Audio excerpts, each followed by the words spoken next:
الحمد لله رب العالمين، الصلاة والسلام على سيد الأنبياء والمرسلين وعلى كل ملائكتك المقربين وعلى عباد الله الصالحين. أما بعد، فأعوذ بالله من الشيطان اللعين الرجيم المردود. بسم الله الرحمن الرحيم. قال الله تبارك وتعالى في الكلام المجيد بعد أعوذ بالله من الشيطان اللعين الرجيم المردود. بسم الله الرحمن الرحيم. محمد رسول الله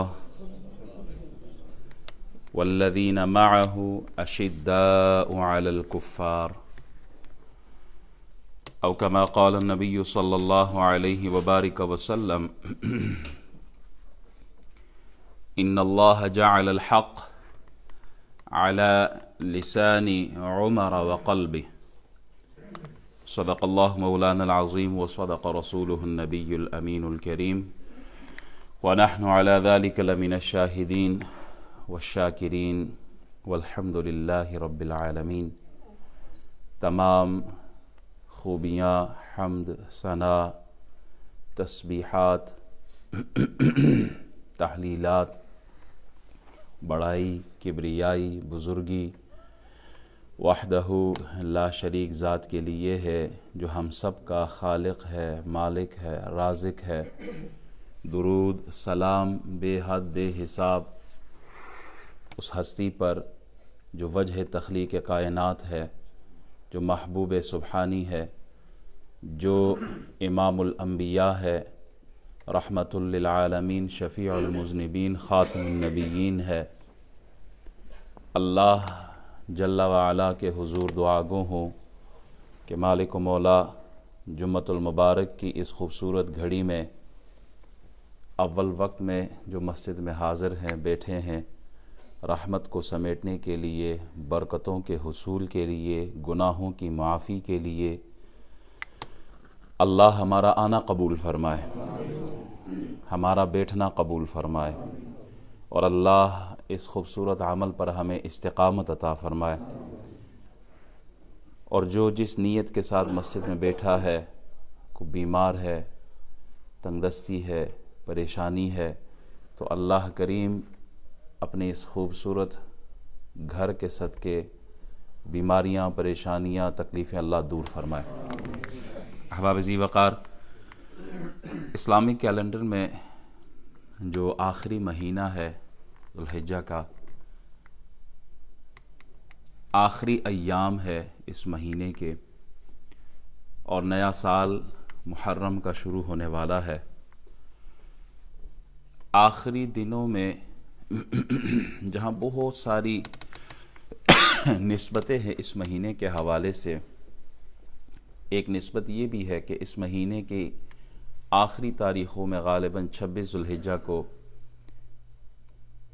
خلیفہ دوئم، امیر المؤمنین، خلیفۃ المسلمین، مراد رسول، دعائے رسول، خسر رسول حضرت عمر بن خطاب رضی اللہ تعالی عنہ کو اس مہینے کی 26 تاریخ کو فجر کی نماز میں ایک مجوسی نے خنجر مارا تھا اور آپ زخمی ہوئے تھے، اور سال کے پہلے دن، نئے سال کے پہلے دن، یکم محرم کو، پہلی محرم کو آپ شہادت کے درجے پر فائز ہوئے. اسی نسبت، اسی حوالے سے چند گزارشات آپ کے گوش گزار کروں گا کہ حضرت عمر رضی اللہ تعالی عنہ یہ مقربین میں سے ہے، اولین میں سے ہے. یہ وہ ہستی ہیں کہ باقی صحابہ تو خود چل کر در مصطفیٰ پر گئے ہیں، عمر وہ ہے کہ جن کے لیے رسول اللہ نے ہاتھ اٹھا کے اللہ سے عمر کو مانگا ہے. باقی سارے صحابہ مرید ہیں رسول اللہ کے، اور عمر واحد صحابی ہے جو مراد ہے رسول اللہ کے. باقی خود چل کر گئے اور عمر کو مانگا گیا، بلوایا گیا ہے. دعائے رسول ہے حضرت عمر رضی اللہ تعالی عنہ، حضور فرماتے ہیں اللہ کے حضور دعا کرتے ہیں اللہم اعز الاسلام بعمر بن الخطاب رضی اللہ تعالی عنہ، اللہ اسلام کو عزت عطا فرما، قوت عطا فرما، تقویت عطا فرما عمر بن خطاب کے اسلام سے۔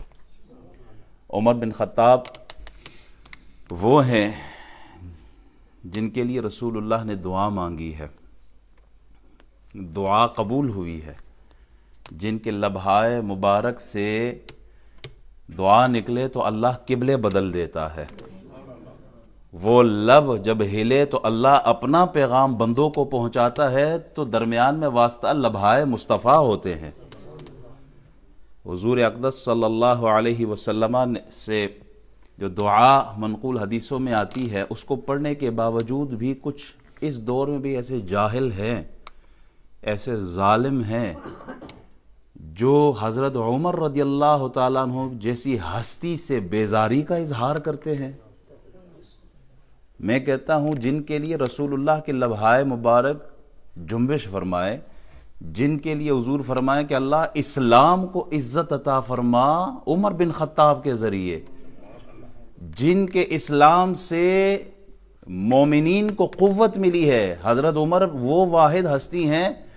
مسلمان جب کلمہ پڑھتے تھے نا تو چھپ جاتے تھے، کسی کو بتاتے نہیں تھے کہ ہم مسلمان ہو گئے، خاموشی کے ساتھ۔ ایک گھر تھا صفا پہاڑی، جو نا صفا مروہ، آپ جو ساتھی گئے ان کو پتہ ہے، صفا پہاڑی کے قریب ایک گھر تھا، وہاں چھپ جاتے تھے، وہاں جاتے تھے حضور کے پاس، دار ارقم جسے کہا جاتا ہے، حضرت ارقم رضی اللہ تعالیٰ عنہ کی گھر، وہاں اسلام بیٹھ کر وہاں سیکھتے تھے۔ عمر وہ واحد ہستی ہے کہ جنہوں نے اسلام کا اعلان کیا تو کہا یا رسول اللہ پھر چھپ کے کیوں، اب علل اعلان اسلام کا اظہار کریں گے۔ پہلی جماعت جو مسلمانوں نے باجماعت پڑھی ہے نماز، وہ حضرت عمر کے اسلام لانے کے بعد پڑھی ہے۔ وہ عمر جس کے اعداء پہ شیدا سقر، اس خدا دوست حضرت پہ لاکھوں سلام، ترجمان نبی ہم زبان نبی، جان شان عدالت پہ لاکھوں سلام۔ عمر رضی اللہ تعالی عنہ وہ ہستی ہے کہ جن کے دور خلافت میں اللہ کی جو زمین ہے یہ عدل اور انصاف سے بھر گئی تھی۔ امانت اور دیانت کا سکہ جو رائج ہوا وہ عمر کے دور میں ہوا۔ حضرت عمر جن کے روب اور دبدبے سے، جلال سے باطل قوتیں لرز جاتی تھی، لرزہ بر اندام ہوتے تھے وہ لوگ، اور یہ عمر ہی ہے جن کے لیے رسول اللہ صلی اللہ علیہ وسلم نے ارشاد فرمایا عمر وہ ہستی کہ جن کو دیکھ کر شیطان بھی ڈر کے مارے بھاگ جاتا ہے وہاں سے۔ عمر وہ ہستی ہے جس سے شیطان بھی ڈرتا ہے۔ عمر وہ ہستی کہ جن کا سینہ عشق مصطفیٰ کا مدینہ ہے۔ عمر کتنی محبت کرتے ہو؟ یا رسول اللہ اپنے بعد آپ سے زیادہ محبت کرتا ہوں۔ عمر لا یؤمن احدکم حتی اکون احب الیہ من والدہ وولدہ والناس اجمعین، جب تک ساری کائنات کے انسانوں سے زیادہ مجھ محمد سے محبت نہیں تو ایمان کامل نہیں۔ یا رسول اللہ اپنی جان سے بھی زیادہ آپ سے محبت کرتا ہوں۔ حضور اپنی جان سے زیادہ میں آپ سے محبت کرتا ہوں۔ عمر وہ اسلامی تاریخ میں وہ مسلمان حکمران ہے جو 22 لاکھ مربع میل پر حکمرانی کرتا ہے اور لباس پر پیوند نظر آتے ہیں۔ عمر وہ حکمران ہے جو کہتا ہے کہ اسلامی سلطنت میں اگر دریا کے کنارے پر کوئی بکری یا کوئی کتا پیاسا مرا تو عمر اس کا جواب دے گا۔ عمر وہ ہستی ہے کہ جو اپنی رعایا کا خیال رکھتا ہے، جس کی رعایا رات کو سوتی ہے، اور عمر خود امیر ہو کر خود اسلامی حکمران جو سلطنت کو، وہ بھی 22 لاکھ مربع میل کا حکمران ہو، رات کو پہرا دیتا ہے تاکہ رعایا آرام سے سوئی رہے۔ عمر وہ ہستی ہیں جن کا نام آج بھی عدل و انصاف ہو اور ہمت اور جرت ہو، بے باکی ہو، حق گوئی ہو، یہ نورانی عنوان بن کر آج بھی پوری دنیا پر چمک رہا ہے۔ عمر وہ ہستی ہے کہ جن کے لیے دیکھیں اپنے تو ویسے بھی تعریف کرتے ہیں، ایسا ہی ہے، آپ کسی پیر کے مرید ہو نا، آپ کی کوئی کرامت ہو یا نہ ہو، مرید اپنے پیر کا ہر وقت اچھا ہی بولے گا نا، اس میں کوئی شک تو نہیں نا، اپنا پیر ہے بھائی، اپنا پیر ہو چاہے وہ شریعت میں نہ بھی چلتا ہو، مرید نے پھر بھی اسی کے نعرے مارنے ہیں۔ اپنے تو اپنے ہوتے ہیں، اپنے تو تعریف ہی کرتے ہیں نا، لیکن عمر وہ ہستی ہے، عمر وہ ہستی ہے کہ جن کے لیے اپنے تو اپنے، غیر بھی جن کے کمالات کے معترف ہیں۔ سر ویلیم نے کہا تھا نا کہ اسلام میں ایک عمر اور پیدا ہو جاتا نا، اسلام میں ایک اور عمر آ جاتا تو آج پوری دنیا میں اسلام کی حکمرانی ہوتی۔ اور سر برنارڈ شاہ نے بھی یہی کہا تھا، وہ کہتا ہے کہ اگر عمر بن خطاب 10 سال اور زندہ رہتے نا، 10 سال کی زندگی اللہ اور دیتے تو آج پوری دنیا میں صرف ایک جھنڈا لہراتا اور وہ جھنڈا اسلام کا ہوتا۔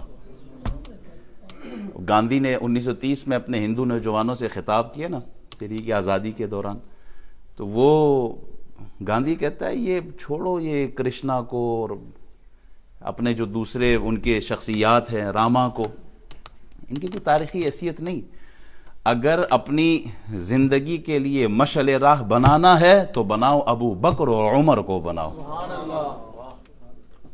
یہ تو غیر ہیں لیکن انہیں بھی پتہ ہے کہ عمر کیا ہے۔ ایک موقع پہ جبریل امین جو تھے وہ حضور کی بارگاہ میں بیٹھے تھے تو حضرت عمر تشریف لائے، تو جبریل امین عرض کرتے ہیں یا رسول اللہ عمر تشریف لے آئے، عمر آ گئے ہیں۔ حضور پوچھتے ہیں کیا تم بھی عمر کو جانتے ہو؟ تو حضرت جبریل امین علیہ السلام کہتے ہیں عمر کے ساتھ محبت کرنے والے زمین پر کم ہیں، آسمان پر زیادہ ہیں۔ عمر سے کتنی محبت ہے، زمین والے اتنی محبت نہیں جتنی محبت آسمان والے کرتے ہیں۔ اچھا تم پھر ذرا عمر کی فضیلت سناؤ جبریل کو، بتاؤ عمر کے بارے میں۔ کہا یا رسول اللہ نوح علیہ السلام کی عمر مل جائے نا، نوح علیہ السلام نے صرف 950 سال تو تبلیغ کی ہے، عمر تو اس سے بھی بہت زیادہ۔ کہ اگر نوح علیہ السلام کی عمر بھی مل جائے اور عمر کی فضیلتیں بیان کرنا شروع کی جائے تو عمر کی فضیلت بیان کرنا ناممکن ہے، فضیلت بیان نہیں ہو سکتی۔ عمر وہ ہستی ہیں۔ حضور علیہ السلام نے فرمایا اچھا پھر ہم سے بھی سن لو، لو کان نبی بعدی لکان عمر، اگر میرے بعد کوئی نبی ہوتا، اگر، یہ لفظ غور سے سنیے گا، حضور علیہ السلام خاتم النبیین ہے، ہمارا یہ عقیدہ ہے اور اس پہ پختہ رہنا ہے، چاہے کوئی 100 دلیلیں بھی آپ کو دے نا کتاب کھول کھول کے کہ قادیانی کافر نہیں مسلمان ہے اور وہ ہمارا نبی ہے، ذلی ہے، بروئی ہے، خبیث، کسی بھی درجے کا بیان کرے، ہمارا عقیدہ کیا ہے؟ حضور علیہ السلام پہ نبوت کا دروازہ بند ہے، آپ کے بعد ہماری آنکھیں بند ہیں، ہم دیکھنا ہی نہیں چاہتے۔ امام اعظم فرماتے ہیں اگر کسی نے نبوت پہ دلیل صرف سن بھی لی کہ چلو سنا دو دلیل کیا ہے، کہ وہ کافر ہو جائے، کیونکہ دلیل تو تب سنے نا جب ہمیں کوئی شک ہو، ہمیں کوئی شک نہیں ہے۔ نبی علیہ السلام تخت پر جو ختم نبوت کا تاج ہے وہ صرف رسول اللہ کے سر پر ہے، ہمارا یہ عقیدہ پختہ ہے، یقینی ہے، ہم مر تو سکتے ہیں لیکن اس عقیدے سے 1 انچ بھی آگے پیچھے نہیں ہو سکتے۔ یہاں اس ملک میں یہ بہت بڑا فتنہ چل رہا ہے، باقاعدہ ان کے وہ، میں لفظ یوز نہیں کرنا چاہتا، مسجد صرف ہماری ہے، ان کے جو مرکز ہے جہاں پہ یہ تبلیغ کرتے ہیں ہم اس کو مسجد بھی نہیں کہتے۔ کیوں؟ اس لیے کہ ہمارا ایمان، ہمارا اسلام محمد الرسول اللہ ہے، ہم سب کچھ کر سکتے ہیں، حضور کی ناموس پر، حضور کے ختم نبوت پر کوئی کمپرومائز نہیں ہے۔ کہیں پر اگر ایسے شخص سے دوستی بھی ہو نا کہ جو رسول اللہ کے خاتم ہونے پر شک کرتا ہے، اس سے اپنی دوستی بھی توڑ دو، کیونکہ ساری دوستیاں رسول اللہ کے اس قدم پر قربان جہاں آپ نے ایک بار وہ قدم رکھا ہے، سب کچھ قربان ہے اس پر، رسول اللہ کے ختم نبوت پہ کوئی کمپرومائز نہیں کیا جا سکتا۔ حضور فرماتے ہیں اگرچہ نبوت کا دروازہ بند ہو چکا ہے، اگر میرے بعد کوئی نبی ہوتا، اگر میرے بعد کوئی نبی ہوتا تو وہ عمر بن خطاب ہوتا۔ وہ عظیم ہستی ہے حضرت عمر رضی اللہ تعالیٰ۔ حضور فرماتے ہیں 2 وزیر میرے زمین پر ہے، 2 آسمان پر ہے، آسمان پر جبریل و میکائیل ہے، اور زمین پر جو میرے 2 وزیر ہیں وہ کون ہیں؟ ابو بکر اور حضرت عمر رضی اللہ تعالیٰ عنہ۔ حضرت امیر حمزہ کے اسلام قبول کرنے کے بعد جب مسلمانوں کی تعداد بڑھنے لگی تو ابو جہل سگا ماما ہے حضرت عمر کا۔ حضرت عمر رضی اللہ تعالیٰ عنہ کی جو والدہ ہے وہ سگی بہن ہے ابو جہل کی۔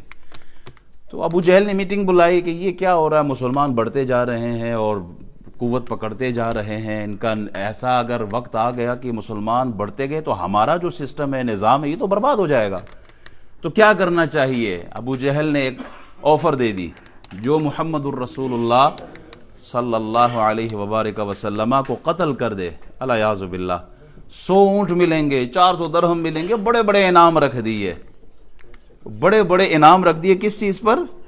رسول اللہ صلی اللہ علیہ وسلم کو قتل کرنے پر۔ نور خدا ہے کفر کی حرکت پہ خندزن، پھونکوں سے یہ چراغ بجھایا نہیں جائے گا۔ حضور علیہ الصلوۃ والسلام جو ایمان کا چراغ اللہ نے روشن کیا ہے انسانیت کی ہدایت کے لیے، جو چراغ اللہ نے روشن کیا اسے کوئی بجھا سکتا ہے؟ کیا خبر کتنے تارے کھلے چھپ گئے، پر نہ ڈوبے نہ ڈوبا ہمارا نبی، سب سے اولا و اعلیٰ ہمارا تو عقیدہ ہی یہی ہے۔ اللہ نے اس چراغ کی روشنی کائنات، پوری کائنات، 4 دانگے عالم میں اس کے نور کو پھیلانا تھا، تو اسے کوئی بجھا نہیں سکتا۔ آج بھی جتنی طاقتیں لگ رہی ہیں، یہ طاغوتی طاقتیں جتنی بھی پیچھے پڑی ہے اسلام کو دبانے میں، کون کون سے حربے یہ استعمال کر رہے ہیں، کیا کیا پروپیگنڈے اسلام کے بارے میں، کبھی ٹیررزم سے جوڑ دے، کبھی پردے سے جوڑ دے، تو کبھی حلال اور حرام، کیا کچھ نہیں کر رہے کہ اسلام دب جائے۔ لیکن حقیقت یہ ہے انہی کے ملکوں میں اسلام کے بڑھنے کی جو ریشو ہے وہ سب سے زیادہ ہے، اگرچہ خامی ہمارے اندر ہے۔ میں کہتا ہوں کافر، بہت سے کافر ایسے بھی ہیں جو اسلام لانا چاہتے ہیں، قبول کرنا چاہتے ہیں، لیکن مسلمانوں کی حرکتوں کو دیکھ کر وہ پیچھے ہٹ جاتے ہیں۔ ہم میں ضرور خامی ہے، اسلام میں خامی نہیں ہے۔ ہم ضرور، ہماری طرف انگلیاں اٹھ سکتی ہیں ہمارے اعمال کی وجہ سے، لیکن حقیقت یہ ہے کہ اسلام وہ خوبصورت دین ہے جس کی تعریف کافر خود بھی کیا کرتا ہے۔ رسول اللہ صلی اللہ علیہ وسلم کو قتل کرنے کا جب اعلان ہوا، حضرت عمر بن خطاب 27 سال عمر ہے، تلوار لے کے نکل پڑے۔ راستے میں صحابی سے ملاقات ہوئی، نعیم بن عبداللہ کا ذکر آتا ہے۔ انہوں نے کہا کدھر ہے؟ کہا جا رہا ہوں۔ کہا آپ ان کو چھوڑو، پہلے اپنے گھر کی خبر لیں۔ آپ کی اپنی بہن فاطمہ اور آپ کے بہنوئی سعید بن زید یہ مسلمان ہو گئے۔ راستہ تبدیل کیا، گھر کی طرف، بہن کی طرف گئے۔ حضرت خباب ان کو قرآن پڑھا رہے تھے۔ خباب ڈر کے مارے چھپ گئے، پوچھتے ہیں کہ کیا سن رہا تھا میں، یہ کیا پڑھ رہے ہو تم لوگ؟ آخر یہ کہ مجھے پتہ چل گیا کہ تم مسلمان ہو گئے ہو۔ سعید کو مارنا شروع کیا، اپنے بہنوئی کو، بہن بچانے آتی ہے اسے بھی مارتے۔ بہن بھی تو پھر عمر کی بہن تھی۔ انہوں نے کہا کہ اے عمر کان کھول کے سنو، اگر تمہاری رگوں میں خون خطاب کا دوڑ رہا ہے تو میں بھی اسی خطاب کی بیٹی ہوں۔ جس ماں کا دودھ تو نے پیا ہے میں نے بھی اسی ماں کا دودھ پیا ہے۔ تو مار مار کر جان تو لے سکتا ہے لیکن ایمان نہیں لے سکتا ہمارا۔ اچھا، مورخین کہتے ہیں کہ بہن کو خون کی حالت میں دیکھ کے عمر کا دل بھی نرم ہوا۔ کہا اچھا ٹھیک ہے، مجھے وہ سنا، کیا سنا رہے تھے تم، کیا پڑھ رہے تھے، مجھے بھی دیکھا۔ کہا لا یمسہ الا المطہرون، غسل کرو پہلے۔ غسل کر کے آئے، اب بہن قرآن پڑھ رہی ہے، سورہ طٰہٰ کی آیتیں سنا رہی ہے، بہن قرآن پڑھ رہی ہے، عمر کے دل کا میل دھلتا جا رہا ہے۔ اے بہنیں جب قرآن پڑھا کرتی تھی تو بھائیوں کی تقدیریں بدل جاتی تھی۔ بہن جب قرآن پڑھتی تھی تو بھائی سیدھے راستے پر آ جاتے تھے۔ آج بھی بہت ساری بہنیں کمپلین کرتی ہے جی گھر میں یہ پرابلم، گھر میں وہ پرابلم، ہماری سنتے نہیں۔ میں کہتا ہوں قرآن اتنی اونچی آواز سے پڑھو کہ اتنی اونچی آواز سے پڑھو کہ جو اپنے محرم رشتے ہیں نا، بھائی ہے، بیٹا ہے، والد ہے، شوہر ہے، ان کے کانوں تک تمہارے قرآن پڑھنے کی آواز جائے، پھر دیکھیں کہ اللہ گھر میں برکت کیسے داخل کرتا ہے۔ اگر بہن قرآن پڑھے تو بھائی سیدھے ہو جائیں، بھائی سیدھے راستے پر آ جائیں۔ گھروں میں اگر قرآن کی تلاوت ہو تو نظام بدل جاتا ہے، گھروں کا نظام بدل جاتا ہے۔ قرآن خود بھی تو کہتا افلا یتدبرون القرآن ام علی قلوب اقفالها، دلوں پہ تالے کیوں؟ اس لیے کہ ہم قرآن کے قریب نہیں جا رہے۔ تم تدبر کیوں نہیں کرتے قرآن کے اندر؟ قرآن پڑھتے کیوں نہیں؟ قرآن سمجھتے کیوں نہیں؟ قرآن پڑھو پھر دیکھو کہ قرآن اپنا اثر کیسے دکھاتا ہے۔ اقبال کا خادم ہے، غالباً علی بخش نام تھا، تو وہ کہتے ہیں کہ جب اقبال قرآن پڑھتے تھے نا، علامہ اقبال، تو اتنا روتے تھے کہ مصحف جو ہے، قرآن جو ہے وہ گیلا ہو جاتا تھا، صفحے جو ہے وہ گیلے ہو جاتے تھے آنکھ سے آنسو کی وجہ سے، اور پھر میں وہ قرآن اٹھاتا اور پھر میں دھوپ میں لے جاتا تاکہ وہ سوکھ جائے۔ یہ تھے ہمارے بڑے جو قرآن پڑھا کرتے تھے۔ عمر بن خطاب نے جب قرآن سنا نا تو کہا مجھے بھی محمد الرسول اللہ کی طرف لے کے چلو۔ خباب دوڑتے ہوئے آئے، وہ چھپے ہوئے تھے نا، انہوں نے کہا لگتا ہے رسول اللہ کی دعا اثر کر گئی ہے۔ کہا عمر میں نے کل جمعرات کی رات، جمعے کی شب، میں نے مصطفیٰ کریم کے لبہائے مبارک سے دعا سنی تھی، اللہم اعز الاسلام بعمر بن الخطاب، اللہ اسلام کو عزت دے عمر کے اسلام سے۔ لگتا ہے محمد الرسول اللہ کی دعا تیرے حق میں قبول ہو گئی ہے۔ عمر چلتے ہیں رسول اللہ کی طرف، دار ارقم کی طرف۔ حضرت امیر حمزہ بھی ہیں، حضرت طلحہ بھی ہیں، دیگر صحابہ بھی ہیں۔ امیر حمزہ کہتے ہیں اگر نیت اچھی ہے تو ٹھیک ہے، ورنہ اسی کی تلوار سے اس کی گردن اڑا دوں گا۔ مختصر یہ کہ رسول اللہ صلی اللہ علیہ وسلم کی بارگاہ میں حاضر ہو کر عمر بن خطاب کلمہ پڑھ لیتے ہیں اور مسلمان ہو جاتے ہیں، اور صحابہ کرام خوشی میں اتنے بلند نعرے اللہ اکبر کے لگاتے ہیں کہ پورا مکہ گونج اٹھتا ہے۔ جبریل آتے ہیں، یا رسول اللہ صرف زمین والے نہیں، آسمان پہ زیادہ جشن ہو رہا ہے عمر کے اسلام سے۔ آسمان والے بھی خوشیاں منا رہے ہیں، فرشتے بھی خوشیاں منا رہے ہیں اسلام قبول کرنے پر۔ اور پھر یہ وہ موقع تھا کہ عمر نے کہا یا رسول اللہ ہم حق پر ہیں، ہاں حق پر ہیں، تو چلے آپ مکے میں جا کے حرم میں جا کے نماز پڑھتے ہیں۔ ایک صف میں امیر حمزہ قیادت کر رہے ہیں اور دوسری صف میں عمر بن خطاب جا رہے ہیں۔ کوئی مائی کا لال ہو ان حضرات کو آپ روک کے دکھائے؟ ہے کوئی جس نے اپنی ماں کی گود کو خالی کرانا ہے کوئی جس نے اپنے بچوں کو یتیم کرانا ہے کوئی ایسا جو اپنی بیوی کو بیوہ کرانا چاہتا ہے؟ تو سامنے آئے۔ آج دیکھتا ہوں نماز پڑھنے سے، حرم جانے سے کون ہمیں روکتا ہے، اور کسی کی ہمت نہیں ہوئی۔ دو ایسے موقع ہیں جس میں حضرت عمر نے سب کو للکار کے کہا۔ صحابہ جب ایمان قبول کرتے، اسلام لاتے تو چھپ جاتے، عمر وہ ہستی ہے جو کھل کے آئے۔ دوسرا موقع مورخین لکھتے ہیں جب مکے سے مدینہ شریف کی طرف ہجرت کرنے لگے تو صحابہ کرام چھپ چھپ کے جاتے تھے، رات کے اندھیرے میں نکل جاتے تھے، جان کا خطرہ تھا، جان بچانا بھی فرض ہے۔ عمر بن خطاب وہ واحد ہستی ہے جو خود جا کے ابو جہل کے گھر پہ دروازہ نو کر کے میں جا رہا ہوں، ہجرت کر رہا ہوں، روک سکتے ہو تو روک کے دکھاؤ۔ کفار بیٹھے ہوتے تھے مجلس میں، ہر ایک کے پاس شاہت الوجوہ، یہ الفاظ ہیں، تمہارے چہرے بگڑ جائے، تمہارا ستیہ ناس ہو، تمہارا بیڑا غرق ہو جائے۔ عمر جا رہا ہے، ہجرت کر رہا ہے، کسی میں دم ہے تو میں فلاں راستے سے جا رہا ہوں، سامنے آ جاؤ میرے۔ کہا تاریخ شاہد ہے کسی ایک آدمی نے بھی عمر کے خلاف آواز نہیں اٹھائی۔ عمر وہ ہستی ہیں جن کے رائے کے مطابق قرآن کا نزول ہوا ہے۔ بہت سارے ایسے مقامات ہیں جہاں پر حضرت عمر رضی اللہ تعالیٰ عنہ کی رائے کے مطابق یہ قرآن آیا۔ کچھ مقامات عرض کر رہا ہوں۔ طواف کر رہے ہیں حضور علیہ السلام کے ساتھ، یا رسول اللہ ہم مقام ابراہیم کو مصلی نہ بنا لے۔ آج بھی جو طواف کرنے جاتے ہیں نا، آج عمرہ کرنے جاتے ہیں، ان کو معلوم ہے کہ جب آپ طواف مکمل کر لیتے ہیں تو پھر مقام ابراہیم پر 2 رکعت نفل پڑھتے ہیں نا۔ مقام ابراہیم حضرت ابراہیم علیہ السلام کی یاد دلاتے ہیں، اور وہ جو 2 رکعت ہے وہ حضرت عمر کی یاد دلاتے ہیں۔ یا رسول اللہ ادھر اس کو مصلی نہ بنا لے، نماز یہاں نہ پڑھے۔ اللہ تعالیٰ نے قرآن کی آیت نازل فرما دی، سورہ بقرہ آیت نمبر 125، وَاتَّخِذُوا مِن مَّقَامِ إِبْرَاهِيمَ مُصَلَّى، مقام ابراہیم کو مصلی بنا لو۔ پھر احکام حجاب کے حوالے سے حضرت عمر رضی اللہ تعالیٰ نے عرض کی، یا رسول اللہ آپ کی ازواج مطہرات کے سامنے ہر قسم کے لوگ آتے رہتے ہیں، تو پردے کے لیے بھی آپ فرما دیں۔ اللہ تعالیٰ نے قرآن کی آیت نازل فرما دی، وَإِذَا سَأَلْتُمُوهُنَّ مَتَاعًا فَاسْأَلُوهُنَّ مِن وَرَاءِ حِجَاب، یہ بھی حضرت عمر کی رائے کے مطابق. پھر اسی طرح اسیران بدر کے حوالے سے حضرت عمر کی رائے وہاں مقبول. پھر شراب کے حوالے سے جو آیتیں آئی ہیں وہ حضرت عمر رضی اللہ عنہ. میں سارا چونکہ وقت دیکھ رہا ہوں کم ہے، میں وہ آیتیں بھی نہیں پڑھ رہا، صرف میں اشارہ کر رہا ہوں کہ یہ وہ مقامات ہیں جہاں حضرت عمر کی رائے کے مطابق آیات نازل ہوئی ہیں. پھر اسی طرح جب انسان کو کیچڑ والی مٹی سے پیدا کرنے کے حوالے سے بات ہوئی تو حضرت عمر نے کہا تھا فتبارک اللہ احسن الخالقین. چنانچہ انہی لفظوں کے ساتھ قرآن کی آیت نازل ہوئی ہے. پھر عبداللہ ابن ابی کے جنازے کے حوالے سے حضرت عمر کی رائے، وہاں پر آیت قرآن کی نازل ہوئی.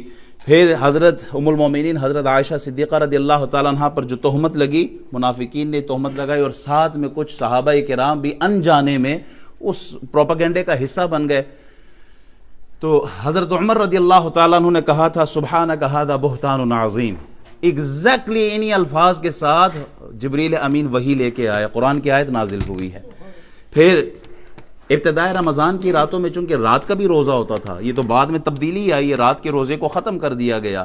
حضرت عمر رضی اللہ تعالیٰ عنہ سے جو رات کا روزہ ٹوٹا تھا، میں اشارے میں یہ آپ سے عرض کر رہا ہوں، اس کے بعد احل لکم لیلۃ الصیام الرفث یہ آیت قرآن کی نازل ہوئی اور رات کو روزے کے جو احکامات ہوتے تھے وہ اٹھا لیے گئے. پھر ایک اسرائیلی نے حضرت عمر رضی اللہ تعالیٰ عنہ سے پوچھا کہ تم پر وحی کون لاتا ہے؟ آپ نے فرمایا کہ جبریل. کہا وہ تو ہمارا دشمن ہے. تو حضرت عمر رضی اللہ تعالیٰ نے فرمایا جو اللہ فرشتوں اور اس کے رسولوں اور جبرائیل و میکائیل کا دشمن ہے وہ جان لے کہ اللہ تعالیٰ بھی اس کا دشمن ہے.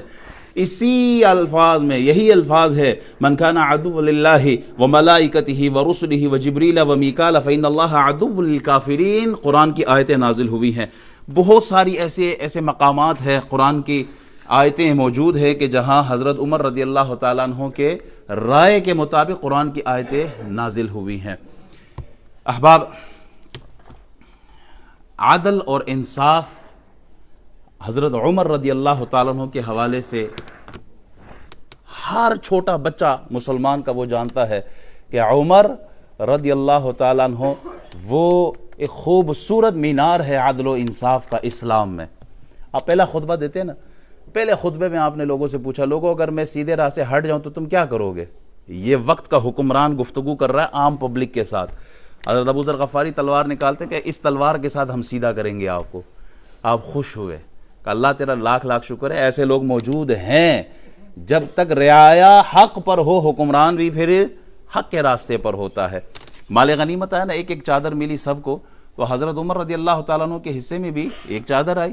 جمعے کی نماز پڑھانے کے لیے جب آپ آئے تو لوگوں نے دیکھا کہ آپ نے 2 چادریں پہنی ہوئی ہیں. سوال کیا، کھڑے ہو گئے. وقت کے حکمران سے سوال ہو رہا ہے، ایک چادر ایکسٹرا آپ کے پاس آئی ہے، کدھر سے آئی ہے؟ ایک آج کا حکمران اس کو بھی اپنی نظر میں رکھے کہ جب یہ تخت پر بیٹھتا ہے، جب یہ وزیر اعظم بنتا ہے تو پھر کون کون سی آف شور کمپنیاں بعد میں نکلتی ہے، کون کون سے کیسے سامنے آتے ہیں، کہاں کہاں کرپشن کی ہے، دبئی سے لے کر سوئٹزرلینڈ تک کہاں مال نہیں بنایا ان ظالموں نے. کوئی پوچھنے والا ہے، جو پوچھتا ہے پھر اس کی بھی شامت آتی، اس کی بھی خیر نہیں ہوتی ہے، راستے سے ہٹا دیا جاتا ہے کہ تم ہوتے کون ہو وقت کے حکمران کو سوال کرنے والے. عمر بن خطاب سے ایک عام آدمی سوال کرتا ہے، عمر یہ جو ایک ایکسٹرا چادر آپ کے پاس ہے کہاں سے آئی ہے؟ عمر فرماتے میرا بیٹا جواب دے گا. عبداللہ بن عمر کھڑے ہوتے ہیں اور کہتے ہیں کہ میں نے اپنے حصے کی چادر اپنے والد کو دی ہے. میرے والد کے پاس ایک چادر ہے، جب وہ دھونے کے لیے دیتے ہیں میری والدہ دھوتی ہے اور پھر اس کے بعد خشک ہونے کے لیے دھوپ میں ڈال دیتی ہے، اور میرے والد عمر انتظار کرتے رہتے ہیں. میں نے اس لیے اپنے حصے کی چادر اپنے والد کو دی ہے. یہ ہے وہ عدل وہ انصاف جو حضرت عمر رضی اللہ تعالیٰ نے اپنی ذات سے شروع کیا ہے. ہم چاہتے ہیں کہ عدل و انصاف دوسرے کے ساتھ دوسروں سے شروع کرے، پہلے اپنے ذات سے عدل اور انصاف شروع ہونی چاہیے. پہلے خود کا محاسبہ ہو، پہلے خود سے ہو، پھر اگلے پہ اثر بھی ہوتا ہے. حضرت عمر رضی اللہ تعالیٰ کا ایک کیس کسی نے کیس کر دیا تو زید بن ثابت کو آپ نے قاضی مقرر کیا تھا. جب عدالت پہنچے تو زید بن ثابت کھڑے ہو گئے حضرت عمر کے استقبال کرنے کے لیے، اور جب وہ مدعی آئے تو وہ نہیں کھڑے ہوئے، بیٹھے رہے. حضرت عمر نے اسی وقت ان کو معزول کر دیا تھا. کہا جو استقبال میں ہم دونوں کے ساتھ انصاف نہ کر سکے وہ فیصلے میں کیسے انصاف کرے گا؟ آپ نے معزول کیا. غسانی بادشاہ آتا ہے، بادشاہ وہ بہت طویل واقعہ ہے کہ کیسے آپ باہر نکال کر، وہ 500 آدمیوں کے ساتھ مدینہ آتا ہے اسلام قبول کرنے کے لیے، کیسے آپ پروٹوکول دیتے ہیں، عزت دیتے ہیں، حج کا موسم ہے پھر لے کے جاتے ہیں۔ وہاں طواف کے دوران ایک عام آدمی کا پاؤں اس بادشاہ کے لباس پر آیا، اس نے تھپڑ مارا، ایک روایت کے مطابق دانت ٹوٹا، ایک میں ہے کہ ناک کی ہڈی ٹوٹی تھی۔ وہ عمر کے پاس گیا کہ میرے ساتھ انصاف کریں، وقت کا بادشاہ آیا ہوا ہے۔ حضرت عمر نے کہا کہ یا تو بدلے کے لیے تیار ہو جاؤ یا اس بندے کو راضی کر لو۔ وہ بادشاہ حیران پریشان کہ میں اتنا بڑا بادشاہ ہوں اور ایک عام آدمی کے مقابلے میں آپ نے میری کوئی عزت ہی نہیں کی ہے۔ کہا نہیں، عدل اور انصاف سب کے لیے برابر۔ امیر کے لیے ایسا نہیں ہو سکتا، یہ پاکستانی عدالتیں نہیں ہے کہ یہاں امیر کے لیے کچھ اور نظام ہو اور غریب کے لیے کوئی اور نظام ہو۔ اپنا آئے تو اس کو سب کچھ چھوڑ دیا جائے اور دوسرے کی ایک چھوٹی بات آئے تو اس کو اندر ڈال دیا جائے، ایسا نظام نہیں۔ امیر ہو یا غریب، کالا ہو یا گورا ہو، عربی ہو یا عجمی ہو، اسلام نے جو عدالتی نظام ہے، جو عدل ہے، جو انصاف ہے، وہ سب کے لیے ایکول رکھا ہے۔ اور راتوں رات بادشاہ، اس نے کہا مجھے ایک رات کا موقع دے، رات کو ہی وہ واپس بھاگ گیا اور نصرانی ہو گیا۔ لیکن حضرت عمر نے اپنا فیصلہ نہیں تبدیل کیا۔ مصر کا گورنر کا بیٹا ہے، اس نے ایک عام مصری آدمی کو مارا ہے کیونکہ اس کا گھوڑا مصر کے گورنر کے بیٹے کے گھوڑے سے آگے نکل گیا۔ وہ سیدھا مدینہ آیا، کمپلین کی۔ حضرت عمر نے اسی وقت مصر کے گورنر کو، اس کے بیٹے کو بلایا اور پھر درہ دیا اس مصری عام آدمی کو، کہا یہ لو اور گورنر کے بیٹے کو اتنے درے مارو جتنے اس نے تمہیں مارا تھا۔ بدلہ لیا، کہا اب گورنر کو بھی مارو۔ اس نے کہا نہیں، گورنر نے میرے ساتھ زیادتی نہیں کی۔ حضرت عمر نے گورنر سے پوچھا لوگوں کو تو ان کی ماؤں نے آزاد جنا ہے، تم کب سے لوگوں کو غلام بنانا شروع کر گئے؟ یہ وہ نظام ہے، یہ وہ عدل ہے کہ جس کی وجہ سے حضرت عمر رضی اللہ تعالیٰ عنہ نے 22 لاکھ مربع میل زمین پر آپ نے حکمرانی کی ہے۔ اور مزید ایسے واقعات ہیں کہ جس میں آپ کا عدل بھی ہے، انصاف بھی ہے۔ بیمار ہوتے ہیں، حکیم کہتے ہیں شہد لینی ہے، شہد بیت المال میں ہے۔ یہ بیت المال تو لوگوں کا ہے، آپ نے لوگوں کو اکٹھا کیا، جمع کیا اور کہا کہ حکیم کے مشورے پر بیت المال میں، چونکہ ان کا بھی حق ہے، کہا مجھے اتنی شہد کی ضرورت ہے کہ جس سے میری بیماری کے لیے وہ کافی وافی ہو، شفا کے لیے اتنی شہد انہوں نے پبلک کو بلا کے لی ہے۔ احباب یہ کون کر سکتا ہے؟ یہ وہی کر سکتا ہے کہ جس کے دل میں اللہ کا خوف ہو۔ اونٹ بھاگ گیا نا بیت المال کا، حضرت عمر کبھی ادھر گھوم رہے ہیں کبھی ادھر گھوم رہے ہیں، بیت المال کا اونٹ گم گیا ہے، اگر نام ملا میں اللہ کو کیا جواب دوں گا؟ وہ ایک اونٹ کے لیے 22 لاکھ مربع میل کا حکمران اتنا خوف زدہ، اس لیے کہ وہ جانتے تھے کہ اللہ کے حضور پیشی پر چھوٹے سے چھوٹے عمل کے بارے میں بھی سوال ہوگا۔ اور ایک آج کا حکمران ہے جسے ہم آنکھیں بند کر کے اپنا امیر بنا ہی لیتے ہیں، ووٹ دے ہی دیتے ہیں کہ جناب دیتے ہی جاؤ، چونکہ یہی ہے۔ یہ نہیں دیکھتے کہ وہ کرپٹ کتنا ہے، وہ ظالم کتنا ہے، اس نے آگے اس سے خدا خوفی ہے۔ یہ تو سوئے رہتے اپنے محلات میں، نے غریب کی کدھر فکر ہوتی ہے۔ عمر فرماتے ہیں دریا کے کنارے بکری کا بچہ بھی اگر پیاسا مرا تو عمر جواب دے گا۔ اللہ ہمیں بھی عمر جیسے حکمران عطا فرمائے۔ وہ جو بیت المقدس کو فتح کرنے والا ہے، وہ بھی ایک بہت خوبصورت واقعہ ہے، اللہ نے چاہا پھر کبھی اس کو ہم بیان کریں گے۔ یہ ہم کب سیکھیں گے؟ جب ہم مسجد میں اپنے وقت پر آئیں، مجلس میں بیٹھیں، کلاسوں میں بیٹھیں، اپنے جو بزرگ ہیں ان کی سیرت کو جانیں، ان کے اعمال، ان کے اخلاق کو جانیں۔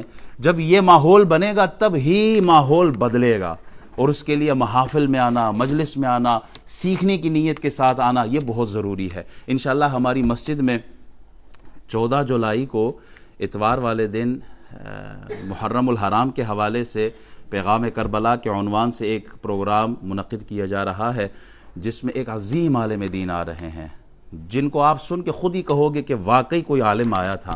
بہت اچھے انسان، بہت بڑی فیملی، سید زادے ہیں کچوچا شریف کے، یہ بہت بڑا خاندان ہے، ان کی بڑی خدمات ہے اسلام کے لیے، ہندوستان کی سرزمین پر، ہندوستان کے ہیں۔ انشاءاللہ وہ خطاب کرنے آئیں گے 14 تاریخ بروز اتوار بعد نماز ظہر۔ تمام احباب سے میں گزارش کروں گا کہ اس پروگرام میں شرکت فرمائیے۔ وآخر دعوانا الحمدللہ رب العالمین۔